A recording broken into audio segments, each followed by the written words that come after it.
റോഡിന്റെയും പാലത്തിന്റെയും ഒക്കെ നിർമ്മാണത്തിലെ കുഴപ്പങ്ങളെ കുറിച്ച് നമ്മൾ പറയുമ്പം പഞ്ചവടി പാലം സിനിമ തൊട്ട് തുടങ്ങുന്ന ഒരു പ്രവണതയുണ്ട്. ശരിയാണ്, പണ്ടൊക്കെ അങ്ങനെയായിരുന്നു. പക്ഷെ ഇപ്പോൾ റോഡ് നിർമ്മാണത്തിലെ കുഴപ്പം ശരിക്കും പണമിറങ്ങാത്തതോ അഴിമതിയോ അല്ല എന്നുള്ളതാണ് വസ്തുത. ഒരു ഉദാഹരണം പറഞ്ഞു കഴിഞ്ഞാൽ, ഇപ്പോൾ നല്ല രീതിയിൽ BMBC നിലവാരത്തിൽ ഒരു റോഡ് പണിത് കഴിഞ്ഞാൽ 3 വർഷത്തേക്ക് ആ റോഡ് മിനിമം ഏറ്റവും കുറഞ്ഞത് 3 വർഷത്തേക്ക് ആ റോഡ് പൊളിയാതെ നോക്കേണ്ട ബാധ്യത കരാറുകാരനുണ്ട്.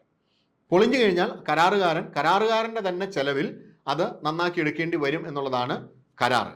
അതുകൊണ്ട് തന്നെ കഴിയുന്നത്ര അഴിമതി ഇല്ലാതെ നല്ല രീതിയിൽ പണിയാനുള്ള ഒരു ടെൻഡൻസി ഇവരിലുണ്ടാകുന്നു. എന്ന് കരുതി അഴിമതി പൂർണ്ണമായിട്ടും ഇല്ലാതായിട്ടുണ്ട് എന്ന് നമ്മൾ പറയുന്നില്ല, അത് ഇല്ലാതാക്കാൻ കഴിയുന്നൊന്നുമല്ല. എങ്കിലും അക്കാര്യത്തിൽ കുറവുണ്ടായിട്ടുണ്ട്. മറ്റു സംസ്ഥാനങ്ങളെ അപേക്ഷിച്ച് പ്രത്യേകിച്ച് കേരളത്തിൽ കുറവുണ്ടായിട്ടുണ്ട് എന്നുള്ളത് തന്നെയാണ് വസ്തുത. പക്ഷേ യഥാർത്ഥത്തിൽ കുഴപ്പം എന്ന് പറയുന്നത് റോഡ് എഞ്ചിനീയറിങ്ങിലും ട്രാഫിക് എഞ്ചിനീയറിങ്ങിലുമാണ്.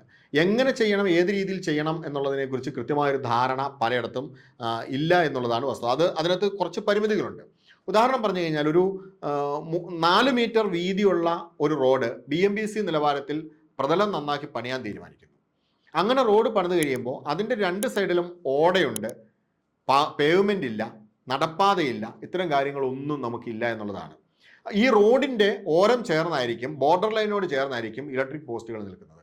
ഈ പോസ്റ്റുകൾ നീക്കാൻ നമുക്ക് പറ്റില്ല. കാരണം നീക്കണമെങ്കിൽ അത് PWDയുടെ ചുമതലയിൽപ്പെട്ട കാര്യമല്ല, അത് KSE ബോർഡ് ചെയ്യണം. അത് അവർ ചെയ്യണമെങ്കിൽ അവർക്ക് പണം അടയ്ക്കണം. ആ പണവും കൂടെ അടയ്ക്കാനുള്ള തുക ഈ റോഡിൻ്റെ എസ്റ്റിമേറ്റിൽ ഉണ്ടാവാറില്ല എന്നുള്ളതാണ് വസ്തുത. അതിലുപരി ഈ പോസ്റ്റ് മാറ്റാൻ തീരുമാനിച്ചാൽ തന്നെ ഈ പോസ്റ്റ് എങ്ങോട്ടിടും?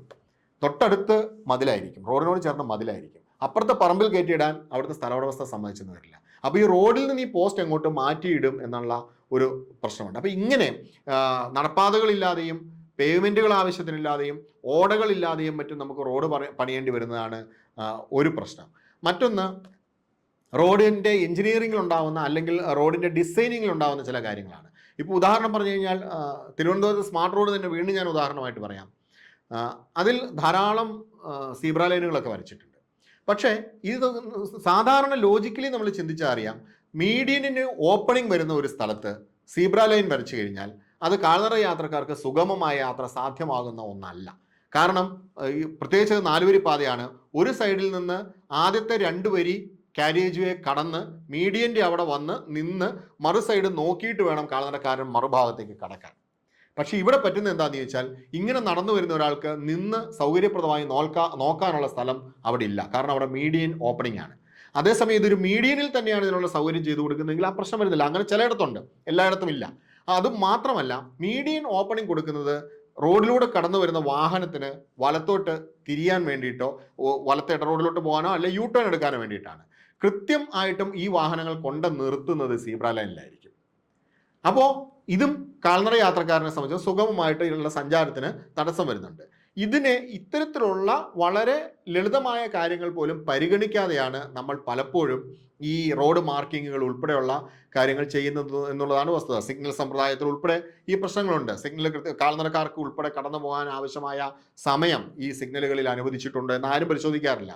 20 സെക്കൻഡോ 30 സെക്കൻഡോ കൊണ്ട് നല്ല വേഗതയിൽ സഞ്ചരിക്കുന്ന ഒരാൾക്ക് ചിലപ്പോൾ റോഡ് ക്രോസ് ചെയ്യാൻ പറ്റുള്ളൂ, അല്ലാതുള്ളവർക്ക് പറ്റിയൊന്നുമില്ല. ഇത് നഗരങ്ങളിലെ കാര്യമാണ്. ഇപ്പോൾ ഗ്രാമങ്ങളിലേക്ക് പോയി കഴിഞ്ഞാൽ ഇതൊന്നുമില്ല. കാരണം സീബ്ര ലൈനുകൾ തന്നെ അപര്യാപ്തമാണ്. അവിടെ ആളുകൾക്ക് നടക്കാൻ ഫുട്പാത്തുകളില്ല. അപ്പോൾ ആളുകൾ എന്ത് ചെയ്യുന്നു? റോഡിലേക്ക് ഇറങ്ങി നടക്കേണ്ടി വരുന്നു.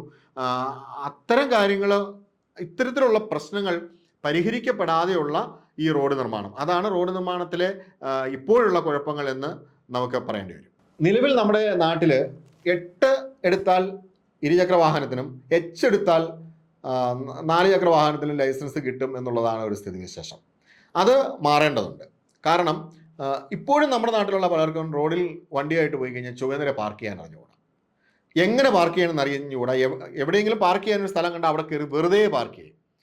ചിലപ്പോൾ അവിടെ നിൽക്കുന്ന പോലീസുകാരും അല്ലെങ്കിൽ അവിടെ നിൽക്കുന്ന ട്രാഫിക് വാർഡന്മാരും ഉൾപ്പെടെയുള്ളവർ അതിനെ പ്രോത്സാഹിപ്പിക്കുന്നു എന്നുള്ളതാണ് വസ്തുത. പക്ഷെ നമ്മൾ ചെയ്യേണ്ടത് ലൈസൻസ് കൊടുക്കുമ്പോൾ തൊട്ട് തന്നെ ഇത്തരം കാര്യങ്ങളിലുള്ള ഒരു പഠനം കൂടി നിർബന്ധമാക്കണം എന്നുള്ളതാണ്. അതിലൊരു ബോധവൽക്കരണം മാത്രം പോരാ, എങ്ങനെ വണ്ടി പാർക്ക് ചെയ്യണം, റോഡിൽ പാലിക്കേണ്ട മാനേഴ്സ് എന്താണ്, ഇത്തരത്തിലുള്ള പല കാര്യങ്ങളും പരിഗണിക്കേണ്ടതുണ്ട്. ഇപ്പോൾ ചെറുപ്പക്കാർ, ഞാൻ നേരത്തെ സൂചിപ്പിച്ചിരുന്നു, ചെറുപ്പക്കാരാണ് കൂടുതലും അപകടത്തിൽ മരിക്കുന്നത്. ലൈസൻസ് കിട്ടിയുള്ള ആദ്യത്തെ 3 വർഷം എന്ന് പറയുന്നത് ഈ ഇവരെ സംബന്ധിച്ചിടത്തോളം ശരിക്കും ഒരു റോഡ് റേജിൻ്റെ കാലമാണ്. അവർ ആവേശം കൊണ്ട് വാഹനം ഓടിക്കുന്ന സമയമാണ്. അപകടം ഉണ്ടാകാനുള്ള സാധ്യത വളരെ കൂടുതലാണ്. നമുക്കറിയാം, കഴിഞ്ഞ അടുത്തിടയ്ക്ക് ആലപ്പുഴയിലുണ്ടായ ഒരു വാഹനാപകടത്തിൽ MBBS പഠിച്ചുകൊണ്ടിരുന്ന കുട്ടികളാണ് മരിച്ചത്. എല്ലാവരും 19-20 വയസ്സ് പ്രായമുള്ളവരായിരുന്നു. അപ്പോൾ ഇവർക്കുണ്ടാകുന്ന ഒരു ആവേശം വലിയൊരു പ്രശ്നമാണ്. അതുകൊണ്ട് തന്നെ ലൈസൻസിങ്ങിന് ഒരു പ്രൊബേഷൻ പീരീഡ് വയ്ക്കുക എന്നുള്ളതാണ് ഇതിനകത്ത് പ്രധാനമായിട്ടും വേണ്ടത്. 18 വയസ്സാകുമ്പം ലൈസൻസിന് അപേക്ഷ കൊടുത്തു കഴിഞ്ഞാൽ അതിന് ഒരു നിശ്ചിത ഘട്ടം ഘട്ടമായിട്ട് മാത്രമേ ഒരു ഇത്ര ദൂരം ഓടിച്ച് അല്ലെങ്കിൽ ഇത്ര നാൾ ഓടിച്ച് ഒരു പരിചയത്തിലൂടെ മാത്രം ഒരു ഫൈനൽ ലൈസൻസിങ് കൊടുക്കുന്ന ഒരു രീതി കൊണ്ടുവരേണ്ടതുണ്ട്. അതിനെക്കുറിച്ചൊക്കെ മോട്ടോർ വാഹന വകുപ്പ് ആലോചിക്കുന്നുണ്ട് എന്നുള്ളതാണ് ഞാൻ മനസ്സിലാക്കുന്നത്. അതുപോലെ തന്നെ ഈ ഡ്രൈവിംഗ് സ്കൂളുകളുടെ അമിതമായ, കാരണം അവരുടെ സ്വാധീനത്തിന് വഴങ്ങി ലൈസൻസ് കൊടുക്കുന്ന സമ്പ്രദായം മാറ്റണം. പൂർണ്ണമായും നല്ല രീതിയിൽ തന്നെ വണ്ടി റോഡിൽ നിരക്കി അച്ചടക്കത്തോടു കൂടി ഓടിക്കാൻ ഇവർ പ്രാപ്തരാണ് എന്ന് മനസ്സിലായാൽ മാത്രമേ ലൈസൻസ് കൊടുക്കാവൂ എന്നുള്ളതാണ്. അല്ലെങ്കിൽ ഇനിയും ഈ അപകടങ്ങൾ കൂടിക്കൊണ്ടിരിക്കുക തന്നെ ചെയ്യും.